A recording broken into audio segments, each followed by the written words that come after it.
Oi para todo mundo, meu nome é Marcos Souza e esse é mais um vídeo do canal Sons Aleatórios.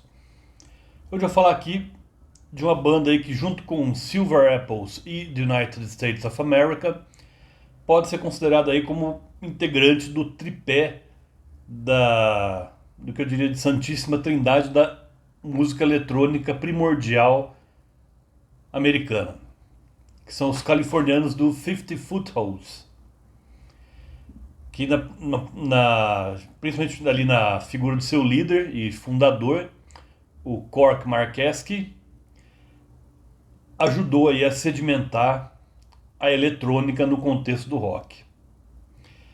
Aqui, diferente do Silver Apples e do United States of America, temos uma banda bem mais com abordagem bem mais roqueira. O Cork Marqueschi, assim como o Frank Zappa também, ele era muito ligado tanto em música erudita contemporânea, como Schoenberg, Varese, Stockhausen, como também em rhythm and blues, em música negra americana em geral. E, primeiramente, ele montou uma banda bem mais calcada no rhythm and blues, que era da Hideaways, que depois acabou mudando de nome e virou Ethics.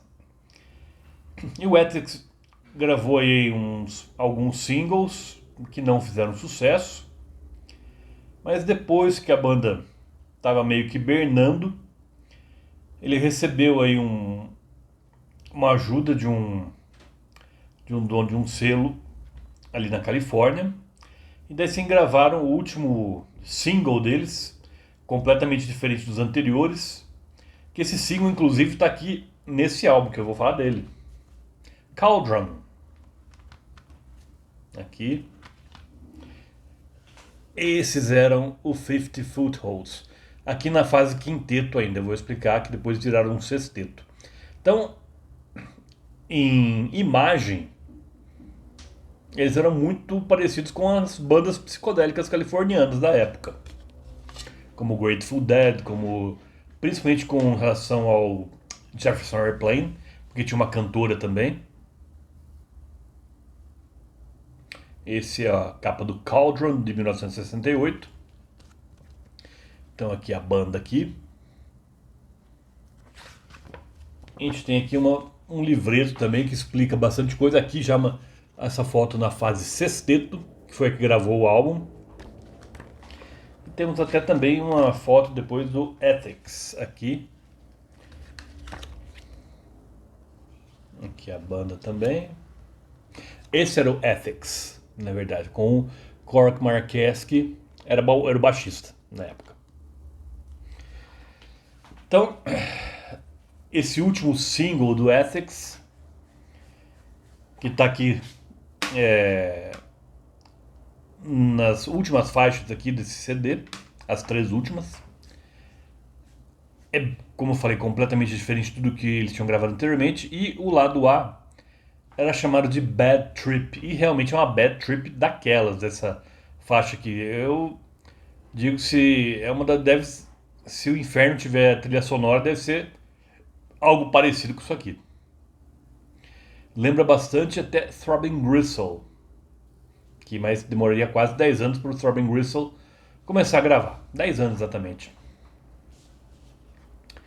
E temos o lado A, que chama Bad Trip.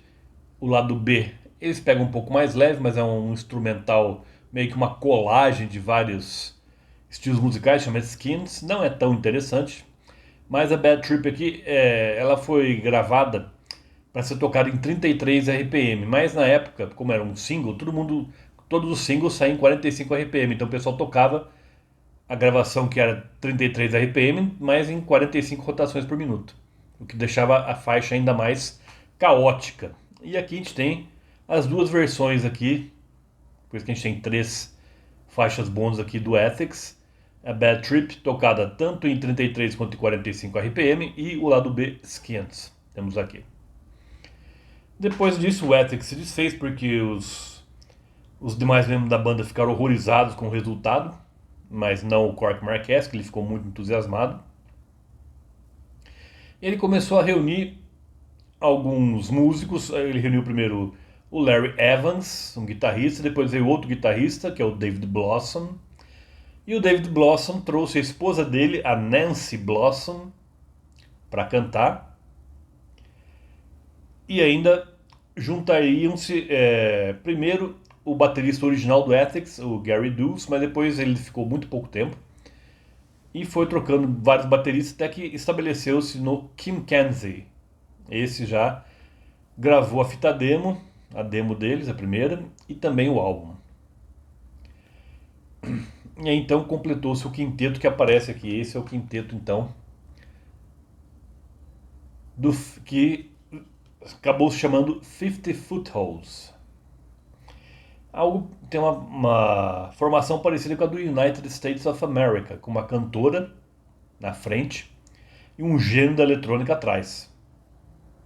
Então a Nancy Blossom aqui ocupando o lugar, tendo a mesma função que a Dorothy Moscovitz no United States of America, e o Cork Marquesque tendo a mesma função que o Joseph Byrd. Só que o Cork Marquesque era bem mais de boa lidar com ele, era mais democrático, ele ouvia sugestões, bem diferente do Joseph Byrd, que era obcecado por controlar tudo. Ele adorava mandar em tudo, e tudo tinha que estar daquele jeitinho dele. Ele não era muito de conceder, de ceder a ideias ali dos outros membros da banda. Aqui não, o Cork Marquesque era bem mais fácil de se lidar. E então esse quinteto gravou primeiro uma demo, e temos aqui 4 faixas dessa demo, aqui como faixas bônus também. Então temos 7 faixas bônus aqui no álbum, nesse CD aqui. 2 delas acabaram entrando no álbum, que é If Not This Time e Red Signpost, vamos falar dela mais pra frente. E 2 que acabaram não entrando, Fly Free e Desire. Fly Free é uma música bem mais jazzística. A Nancy Blossom gostava muito da Ella Fitzgerald, era uma fã de carteirinha da Ella. E Fly Free tem um certo maneirismo lá, Ella Fitzgerald aqui. E Desire, aqui já é uma composição do Larry Evans, que tem mais de 11 minutos de duração, é uma jam session que não tinha muito foco. Era interessante de ouvir, mas não tinha tanto foco assim. Ele melhoraria bastante depois com outra composição que acabou entrando no álbum. Então depois que essa demo foi escutada ali pelo pessoal da Limelight Records, eles assinaram o contrato, fecharam o contrato com a banda. E aí sim, como o Cork Marquez, que era o baixista e também cuidava de efeitos eletrônicos, ele logo quis se dedicar apenas aos efeitos eletrônicos e contratou um baixista, o Terry Hensley, se eu não me engano, acho que esse é o nome dele. Terry Hensley, isso. E aí sim formou-se um sexteto, com 2 baixistas, 2 guitarristas, desculpe, um baixista, um baterista, uma vocalista e um gênio eletrônico atrás. Então, esse álbum aqui foi gravado em condições modestas em termos de orçamento, porém com muita criatividade. Já começa com um álbum, com uma faixa aqui que chama And After, que na verdade são osciladores de áudio, mais de 2 minutos só, de um barulho que ele queria que lembrasse um terremoto. Eles estavam ali na Califórnia. A Califórnia é uma região propícia a terremotos, então é algo que o Cork Marquez queria dar a impressão de você estar dentro de um terremoto. Mas até está escrito aqui no encarte do CD que a faixa 1 são 2 minutos de tons de oscilação, não tem nada de errado com o seu aparelho CD. Meio que alertando aqui, porque muita gente podia achar que estava com algum defeito aqui no CD ou no aparelho, mas não é. Depois já vem If Not This Time, que estava numa faixa que sobreviveu, aí a demo foi regravada, uma faixa do David Blossom como compositor. E aqui pegando um pouco mais aquela meio uma faixa como se o Jefferson Airplane resolvesse fazer algo mais jazzístico aqui. É algo que lembra o Jefferson Airplane, a voz da Nancy Blossom se assemelha um pouco, mas não muito, à da Grace Slick. Então aqui é um jazz rock levemente psicodélico. Depois temos uma vinheta de alguns 22 segundos apenas, mas só de barulhos eletrônicos aqui, que é Opus 777. Depois vemos um rock bem convencional aqui, um blues rock, que é The Things That Concern You, que é do Larry Evans. Aqui ele já se mostra mais maduro como compositor, mas é a única composição dele no álbum. Depois temos outra vinheta eletrônica, Opus 11, também de 26 segundos. E aí vem Red Signpost. Aqui uma composição do David Blossom com alguém que não faz parte da banda, que eu não consegui informações suficientes, que só aparece aqui como sobrenome Roswicki and Blossom, os compositores. E aqui é uma música mais agressiva, mais até meio hard rock. Aqui a Nancy Blossom se esguela aqui bastante nessa faixa. E também é uma faixa anti-guerra também, porque estava ali na época da Guerra do Vietnã, então fazia todo sentido protestar contra a guerra aqui, e eles não deixam por menos. Depois vem outro instrumental esse aqui tem 30 segundos, For Paula. Todas essas vinhetas instrumentais foram compostas pelo Cork Marqueschi, assim como a primeira faixa, And After, também é dele. Depois temos Rose, do David Blossom. Também já aqui um pouco mais, uma faixa mais pegando um pouco Janis Joplin também, tendo alguma influência de Janis Joplin, que era a grande diva da cena psicodélica californiana naquela época. Depois temos uma faixa de mais de 10 minutos, e aqui sim, um dos pontos altos do álbum, Fantasy, do David Blossom. E aqui é uma faixa bem mais experimental, ainda no contexto do rock, mas aqui a gente tem já várias mudanças de andamento, já temos um ar mais denso também, uma música um pouco mais soturna. Um grande destaque do álbum, sem dúvida. Depois temos uma cover da Ella Fitzgerald, justamente God Bless the Child, onde a Nancy Blossom pode prestar homenagem à heroína dela. E por fim a faixa que fechava o álbum, Cauldron, a faixa título. Aqui sim, aqui é experimentação pura, uma faixa amedrontadora, assustadora, com vocais alterados, meio que às vezes meio acelerados, às vezes meio com andamento mais lento, e efeitos eletrônicos diversos aqui, mas dando um ar macabro, e alguns gritos de agonia, de desespero aqui no background, aqui no fundo da canção.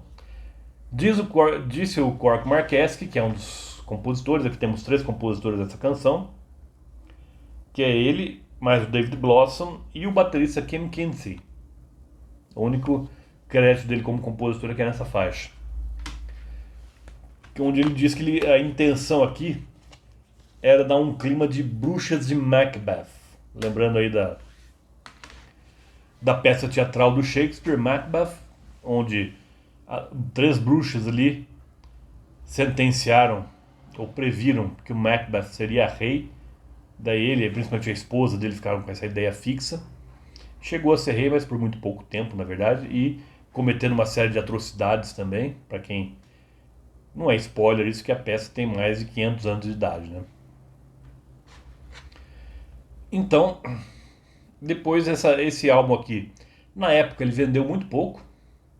A banda passava por problemas financeiros, e a gota d'água para o fim da banda foi ali o musical Hair, porque pagava muito melhor e praticamente a banda inteira foi pro elenco do Hair para poder receber uma grana um pouco mais poupuda aqui, porque com o 50 Footholds a coisa não estava dando. Eles não estavam recebendo quase nada. Então o Cork Marquesque ficou praticamente isolado, sozinho. E ele inicialmente se tornou professor, mas depois ele virou escultor. E até hoje ele, não sei se até hoje, mas até no final da década de 90, que esse álbum aqui é de 96, depois não tive mais notícias sobre ele. Mas mesmo depois ele ter abandonado a música, ele se orgulhava muito desse álbum aqui. E várias bandas realmente confessaram depois, ou declararam, na verdade, que se inspiraram muito nesse álbum aqui. O Throbbing Gristle é um exemplo. Cauldron é uma música que também poderia fazer parte do Throbbing Gristle, com certeza, do repertório deles. E também o Chrome. Tanto o Throbbing Gristle como o Chrome eu já falei aqui no canal, tem vídeo sobre eles aqui.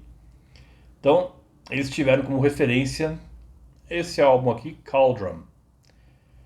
Ninguém lembra quase hoje do 50 Footholds como uma das bandas pioneiras ali da cena californiana psicodélica, mas com certeza eles têm aí seus méritos. E para quem nunca escutou, escutem esse álbum aqui. E lembra vocês, toda terça-feira tem vídeo novo no canal. Por hoje eu fico por aqui. Vejo vocês na próxima terça-feira. Até lá.